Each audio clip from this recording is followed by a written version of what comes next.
दोस्तों, भारत देश विविधताओं का देश है और यहाँ कई धर्मों के लोग एक साथ कई सालों से प्यार और एकता के साथ रहते आ रहे हैं। फिर भी हमारे देश में दो धर्मों के बीच आपसी मनमुटाव हमेशा देखने को मिलता है। हम यहाँ बात कर रहे हैं हिंदू धर्म और मुस्लिम धर्म की। दोस्तों, किसी भी धर्म की शुरुआत से लेकर उसके अनुयायी के उसके धर्म को पालन करने तक अलग अलग तरह के रीति रिवाज होते हैं। हर धर्म अपनी मान्यताओं पर ही चलता है, लेकिन परेशानी तब आती है जब कोई भी धर्म एक दूसरे से ऊंचा होने का दावा करते हैं और एक तरह की रेस में लग जाते हैं। दोस्तों, हिंदू और मुस्लिम धर्म के लोग आपस में एक दूसरे की मान्यताओं को श्रेष्ठ बताने की दौड़ में शामिल रहते हैं और एक दूसरे से लड़ते रहते हैं। आप भी कभी ना कभी इस तरह की बहस का हिस्सा जरूर रहे होंगे। हिंदू और मुस्लिम धर्म की असमानताओं के बारे में तो आप सभी को पता होगा, लेकिन आज के इस वीडियो में हम आपको हिंदू धर्म और मुस्लिम धर्म की कुछ समानताएं बताने जा रहे हैं। दोस्तों, इस वीडियो को बिना किसी मनमुटाव और नफरत के देखिएगा। यह आपसी सद्भाव को बढ़ाने के लिए एक छोटी सी कोशिश है। उम्मीद है आपको वीडियो जरूर पसंद आएगी। वीडियो को लाइक और शेयर जरूर कर दीजिएगा।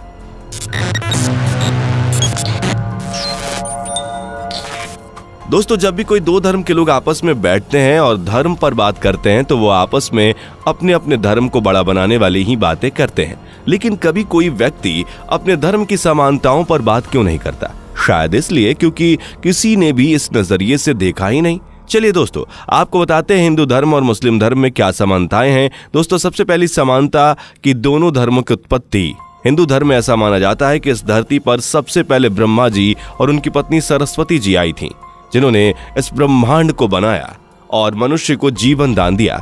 वहीं दूसरी तरफ देखा जाए तो इस्लाम धर्म की भी मान्यता है कि दुनिया में आदम अलैहिस्सलाम और उनकी पत्नी हव्वा सबसे पहले आए थे और उन्होंने ही इंसान को जन्म दिया। अगर हम इस बात को गौर से समझने की कोशिश करें तो ये दोनों ही बातें एक हैं, बस दोनों धर्मों की मान्यताओं की वजह से ये अलग अलग हैं। दोस्तों, दूसरी तरफ अगर आप देखें तो हर मुसलमान की पाक जगह मक्का शहर में स्थित काबा शरीफ है, जहां जाकर वह हज करते हैं। ये बिल्कुल वैसा ही है जैसे हिंदू धर्म का व्यक्ति 4 धाम की यात्रा करता है। दोस्तों, अगली समानता की बात करें तो जिस तरह से मुस्लिम धर्म में पैगंबरों की मान्यता है, जिसमें हर मुसलमान को यकीन रहता है कि अल्लाह के पैगाम पहुंचाने के लिए दुनिया में उनके पैगंबर भेजे गए थे। इस्लाम में सबसे पहला पैगंबर इब्राहिम अलैहिस्सलाम को माना जाता है। उन्होंने ही मक्का शहर में इस्लाम को फैलाया और काबा का निर्माण किया था। वहीं हिंदू धर्म में भी इस तरह का सिमिलर कॉन्सेप्ट है। हिंदू धर्म में जितने भी भगवान हुए वह सभी भगवान विष्णु के अवतार थे, चाहे वो त्रेता युग में भगवान श्री राम रहे हों या द्वापर युग में भगवान श्री कृष्ण। हालांकि शिव को किसी का रूप नहीं माना जाता। हालांकि इस्लाम धर्म में पैगंबर को अल्लाह का अवतार नहीं बताया गया है, बल्कि वह इंसान ही थे, मगर उन्हें अल्लाह ने चुना था इस्लाम धर्म को बढ़ाने के लिए और इंसान को जीने का सही तरीका सिखाने के लिए। हिंदू धर्म में ऋषि मुनियों और संतों का भी जिक्र मिलता है, जो अपने धर्म की अच्छाइयों को लोगों तक पहुंचाते थे। अगर इस्लाम धर्म में पैगंबर की बात की जाए तो इस्लाम में अब तक 1,24,000 पैगंबर हुए जो इस धरती पर आए और उन्होंने अल्लाह के पैगाम इंसानों तक पहुंचाए। हिंदू धर्म के सबसे पवित्र ग्रंथ श्रीमद् भागवत गीता में भी भगवान विष्णु के अनगिनत अवतारों की बात की गई है। इस हिसाब से इस्लाम धर्म की पैगंबर वाली बात भी साबित हो जाती है। अगली सिमिलैरिटी की बात करें तो ये बात हर धर्म में देखने को मिलती है। दोस्तों, हर धर्म की अपनी धार्मिक किताब होती है, फिर चाहे वो हिंदू धर्म हो, इस्लामिक धर्म हो, सिख धर्म हो या ईसाई धर्म हो। हर धर्म का अपना ग्रंथ है। इसी तरह से इस्लाम और हिंदू धर्म में एक और समानता है, दोनों ही धर्म की धार्मिक किताबें। दोस्तों, इस्लाम धर्म में कुरान शरीफ को पढ़ा जाता है, जिसमें अल्लाह के संदेश लिखे गए हैं और उनके धर्म की बातें लिखी हैं। कुरान पाक में इंसान को क्या काम करने चाहिए और क्या नहीं, उसका विवरण है।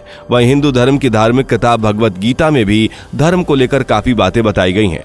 भगवान गीता में एक इंसान के जन्म से लेकर उसके मरने तक की बातों और उसे क्या करना चाहिए क्या नहीं, हर बात का जिक्र करते हैं।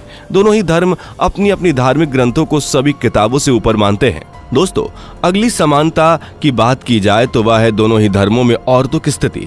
हिंदू और मुस्लिम दोनों ही धर्मों में प्राचीन काल से औरतों की दयनीय स्थिति रही है। हालांकि ऐसा बिल्कुल भी नहीं है कि ये बातें किसी भी धर्म में कही गई हैं या धार्मिक किताबों में इसका जिक्र है, बल्कि ये पितृसत्तात्मक सोच का ही नतीजा है कि किसी भी धर्म में औरतों को आगे बढ़ने की इजाजत नहीं है।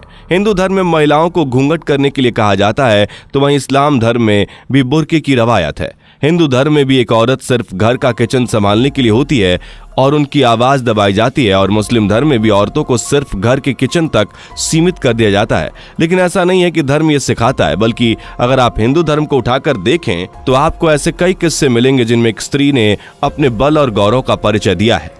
हिंदू धर्म में पहले स्त्रियों को अपने वर खुद चुनने का अधिकार होता था।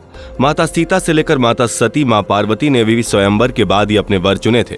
उस जमाने में एक स्त्री अपने मन मुताबिक ताकतवर और सबसे उचित वर ही चुनती थी। उसी तरह इस्लाम धर्म में पैगंबर मोहम्मद सल्लल्लाहु अलैहि वसल्लम की पत्नी खदीजा भी अपने दौर की सबसे ताकतवर और अपने फैसले खुद करने वाली महिला थी। ये तो धर्म के कुछ पुरुष ठेकेदारों ने महिलाओं को घर तक ही सीमित कर दिया है, और ये समस्या दोनों ही धर्मों में है।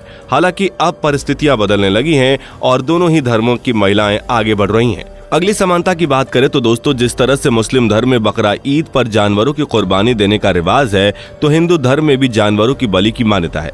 प्राचीन काल में हिंदू धर्म के लोग जानवर की बलि संतान की प्राप्ति और अपनी धन संपदा को बढ़ाने की प्रतिज्ञा करने के लिए करते थे। वहीं मुस्लिम धर्म में कुर्बानी का चलन पैगंबर इब्राहिम के जमाने से चला आ रहा है, लेकिन मुस्लिम धर्म के लोग हर साल बकरा ईद के रूप में जानवरों की बलि अपने खाने के लिए देते हैं। सोचिए दोस्तों, जानवरों की बलि देने का बहाना चाहे जो भी हो, लेकिन दोनों ही धर्म मासूम जानवरों की हत्या का पाप तो करते ही हैं। इसके अलावा दोस्तों, जिस तरह से इस्लाम धर्म में ज़कात किया जाता है, उसी तरह हिंदू धर्म में भी दान देने की रीति है। एक तरफ जहां हिंदू धर्म के लोग दान पुण्य का काम गरीबों की मदद करने की मंशा से देते हैं, वहीं मुस्लिम धर्म भी ज़कात या सदका अपनी संपत्ति और खुद की सेहत की हिफाजत के लिए गरीबों को देते हैं। दोस्तों, इतनी सारी सिमिलैरिटी के बाद तो शायद अब आपसी मनमुटाव खत्म ही कर लेना चाहिए। कोई भी धर्म इतना कमजोर नहीं होता कि किसी के कहने से वह खतरे में पड़ जाए, और ना ही कोई अन्य धर्म किसी भी धर्म की बुराई करना या उसे नीचा दिखाना सिखाता है। अंत में हर धर्म का काम सिर्फ एक ही होता है, मनुष्य को सही रास्ते पर चलाना, बेईमानों और झूठों से दूर रखना और सच्चाई का साथ देना। आप किसी भी धर्म के क्यों ना हो, बस राजनीति के चश्मे से किसी भी धर्म को या किसी भी व्यक्ति को मत देखिए। आपसी मतभेद खत्म होने में ज्यादा टाइम नहीं लगेगा, क्योंकि किसी भी धर्म के लोग जरूर गलत और झूठे हो सकते हैं, लेकिन एक पूरा का पूरा धर्म कभी गलत नहीं हो सकता। दोस्तों, आज की ये वीडियो आपको कैसी लगी हमें कमेंट करके जरूर बताइएगा। वीडियो अच्छी लगी हो तो लाइक और शेयर भी कर दीजिएगा। फैक्ट्स रिलेटेड वीडियोस के लिए चैनल को सब्सक्राइब भी कर दीजिएगा। मिलते हैं अगले वीडियो में। Bye bye. दोस्तों, आपको स्क्रीन पर 2 और वीडियोस दिखाई दे रही हैं, जिसे देखने के लिए स्क्रीन पर क्लिक करें।